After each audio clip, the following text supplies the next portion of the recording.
প্রতি অনুগ্রহ করে ভগবান এই ভূমণ্ডলে তার লীলা বিস্তার করেছে, যা মনুষ্য দেহধারী প্রাণী মাত্রে শ্রবণ করে ভগবত সেবাপরায়ণ হবেন। আর তিনি কিবারে এসেছিলেন, কখন এসেছিলেন? বৈবস্বত মনান্তরে অষ্টবিংশ চতুর্যুগের দাপরের শেষে ভাদ্র মাসের কৃষ্ণপক্ষে অষ্টমী তিথিতে বুধবারে চন্দ্রোদয়ের পর রোহিণী নক্ষত্রে হর্ষ নামক যোগে পুণ্যতম পরমেশ্বর ভগবান শ্রীকৃষ্ণ যশোদাকে আনন্দ প্রদান করার জন্য আবির্ভূত হয়েছিলেন। তাহলে সেই দিনটা ছিল বুধবার।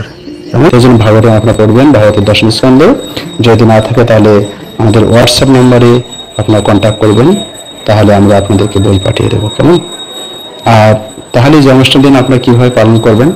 অবশ্যই আগা দিন আপনারা নিরামিষ খাবেন। আর এখন প্রশ্ন হচ্ছে যে আমরা কীভাবে করব? অবশ্যই জন্মাষ্টমীর আগা দিন নিরামিষ খাবেন, জন্মাষ্টমীর পরের দিন আপনারা নিরামিষ খাবেন। জন্মাষ্টমীর আগা দিন অবশ্যই পবিত্র থাকবেন, মানসিক প্রস্তুতি নেবেন, যেহেতু জন্মাষ্টমীর দিন পূর্ণাঙ্গ উপবাস থাকতে হবে, অর্থাৎ রাত্রি 12টা পর্যন্ত কোনো প্রসাদ পাওয়া যাবে না। এই জন্য আপনার চেষ্টা করুন কমপ্লিট, এটা একাদশী তিথি নয়, যে এটা হচ্ছে জন্মাষ্টমী তিথি। এই জন্য এই দিন কিছু খাবেন না। রাত্রি 12টার পর অর্থাৎ অভিষেকের পর প্রসাদ পাবেন, অনুকল্প প্রসাদ অর্থাৎ একাদশী প্রসাদ পাবেন। ভগবানকে আপনার অনেক বিবিধ বিষয়ে আপনি বিবিধ আইটেম দিতে পারেন। আর তার আগা দিন অর্থাৎ জন্মাষ্টমীর আগা দিন অবশ্যই আপনার পারতপক্ষে যদি অভিষেক করেন তাহলে আপনার ওই দিন অধিবাস করতে পারেন, যেহেতু একটা ভগবানের বিশেষ অনুষ্ঠান হতে যাচ্ছে, অধিবাস করবেন। আর যদি সম্ভব না হয় বাড়িতে না করার, তাহলে আপনারা যেখানে ইস্কন মন্দির আছে সেখানে যেতে পারেন, নাহলে মায়াপুর টিভিতেও সরাসরি দেখতে পারেন, সন্ধ্যার সময় এটি হয়ে থাকে। আর রাত্রি যখন আপনি ঘুমাতে যাবেন তার আগে দাঁত ব্রাশ করে আপনারা সংকল্প করবেন ভগবানের কাছে যে আমি কালকের দিনটা আমি কি কি করব, মানসিক প্রস্তুতি নেবেন। আর জন্মাষ্টমীর দিন আপনারা খুব ভোরে ভোরে উঠবেন, অবশ্যই সকালে উঠবেন। এদিন সকাল সকাল উঠে মঙ্গল আরতি, নৃসিংহস্তব, তুলসী আরতি, তারপর হরিনাম জপ, ভাগবত শ্রবণ কীর্তন, হরিনাম কীর্তন, ভক্ত সঙ্গ। আর এই দিনে ভগবান শ্রীকৃষ্ণের উদ্দেশ্যে আপনারা সহস্রনাম পাঠ করতে পারেন, শতনাম পাঠ করবেন এবং 108 নাম পাঠ করে আপনি ভগবানের উদ্দেশ্যে চরণে তুলসীপত্র অর্পণ করবেন। পারতপক্ষে সহস্র নাম দিয়েও আপনি তুলসীপত্র অর্পণ করতে পারেন। এবং বিশেষ করে বেশি বেশি আপনারা কৃষ্ণলীলা গ্রন্থ অধ্যয়ন করুন, ভাগবত গ্রন্থ অধ্যয়ন করুন, ভাগবতের দশম স্কন্ধ আর ভগবদ গীতা। আর এই দিনে যেহেতু ভগবানের অভিষেক হবে, তো অভিষেক আপনারা যেহেতু করবেন, এই জন্য আগে কমপক্ষে পঞ্চামৃত জন বিভিন্নভাবে করে থাকেন। তো কমপক্ষে দুধ, দই, ঘি, মধু, চিনি আলাদা আলাদা করে গুলে নেবেন, কিংবা আলাদা আলাদা পাত্রে রাখবেন। চিনি একটু গুলে নিয়ে সে জলটা একটা আলাদা পাত্রে রাখলেন, দই আলাদা জায়গায় রাখলেন। এছাড়া বিবিধ ফলের জুস আপনারা করতে পারেন, আলাদা আলাদা বাটিতে রেখে দেবেন। তারপরে ভগবানকে সুন্দরভাবে, যদি বিগ্রহ থাকে তাহলে আপনার অভিষেক করবেন, যদি আলক্ষ্য থাকে, আলক্ষ্যতে তো ভগবানের সামনে একটি পাত্র রেখে সেখানে আপনি পঞ্চদল পদ্মের মতো আপনি আর্ট করতে পারেন, চন্দন দিয়ে সুন্দর করে লেপন করতে পারেন। এছাড়া মধ্যে একটি স্বস্তি চিহ্ন আপনি অঙ্কন করতে পারেন। আর এরপর সেখানে ভগবানকে নিয়ে আসবেন, নিয়ে এসে তারপর আপনারা যথারীতি আপনার ভগবানকে একটু ভোগ অর্পণ করবেন, আরতি করবেন, তারপরে আপনার অভিষেক করবেন। মহা আনন্দে আড়ম্বরপূর্ণভাবে আপনারা করতে পারেন। যদি মনে হয় যে না আমরা গৃহে থাকি, আমরা তো বাইরে কোথাও যেতে পারছি না, তাহলে আপনার নিজ গৃহেও আপনারা করতে পারেন। অনেকে বাড়িতে গোপাল আছে, রাধাকৃষ্ণ আছে, তা আপনারা করতে পারেন। তো ছোটো প্লেটেও আপনারা এইভাবে করতে পারেন। আর প্লেটে অবশ্যই তুলসীপত্র ইউজ করবেন।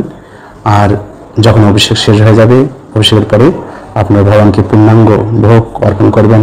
এই দিন ভগবানকে সব কিছু ভোগ অর্পণ করবেন, হয়তো আপনারা পাবেন না, কিন্তু ভগবানকে ভোগ অর্পণ করবেন। বিবিধ আইটেম আপনারা ভোগ অর্পণ করার পরবর্তীতে তারপর আপনারা ভগবানকে পূর্ণাঙ্গ আরতি হবে, কিংবা তারপর পুষ্পাঞ্জলি অর্পণ করবেন। ভগবানের প্রণাম মন্ত্র, বিবিধ প্রণাম মন্ত্র আছে। তো সহজ প্রণাম মন্ত্র আপনারা সবাই জানেন, হে কৃষ্ণ করুণা সিন্ধু, গুরু প্রণাম একবার বলে তারপর ভগবানের প্রণাম আপনারা রাধাকৃষ্ণের প্রণাম মন্ত্র বলবেন, বলে পুষ্পাঞ্জলি অর্পণ করবেন। তারপর হরিনাম সংকীর্তন করে জয়ধ্বনি দিয়ে তারপর আপনারা অনুকল্প প্রসাদ পাবেন।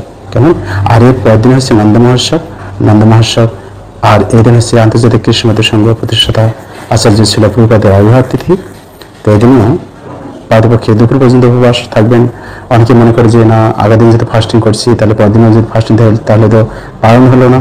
তো এরকম যদি মনে করেন তাহলে আপনারা যদি একসাথে বোধ করে নেন যে আমি পূর্ণাঙ্গ একদম প্রভুপাদের আবির্ভাব তিথি পালন করে তারপর আমি করব, অর্থাৎ হাফ দিন 12টা পর্যন্ত উপবাস থাকা হয়, তো সেটি করতে পারেন। নাহলে আপনারা সকালে কিছু খেয়ে তারপর আপনারা পরবর্তীতে করতে পারেন, অর্থাৎ পূর্ণাঙ্গ না খেয়ে অল্প কিছু দিয়ে পালন করে নিতে পারেন, এরকম করতে পারেন।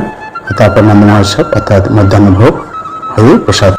সংকল্প মন্ত্র জন্মাষ্টমীর জন্য: ওম বিষ্ণু ওম তৎসদ্য ভাদ্র মাসে কৃষ্ণপক্ষে অষ্টমী তিথৌ নিজ গোত্র নিজের নাম শ্রীকৃষ্ণ প্রীতিকাম শ্রীকৃষ্ণস্য জন্মোৎসবে মহাপূজাপূর্বক মহা অভিষেকম অহম করিষ্যে। ব্রতের সংকল্প মন্ত্র: অস্ত স্থিতা নিরাহার শুভ্রীতে পরমেশ্বর ভক্ষ্যামি দেবকীপুত্র अस्मिन् जन्माष्टमी व्रते अद्य स्थिता निराहार सर्वभोग विवर्जितः भोक्ष्ये अहम पुण्डरीकाक्ष शरणं मे भवार्चित।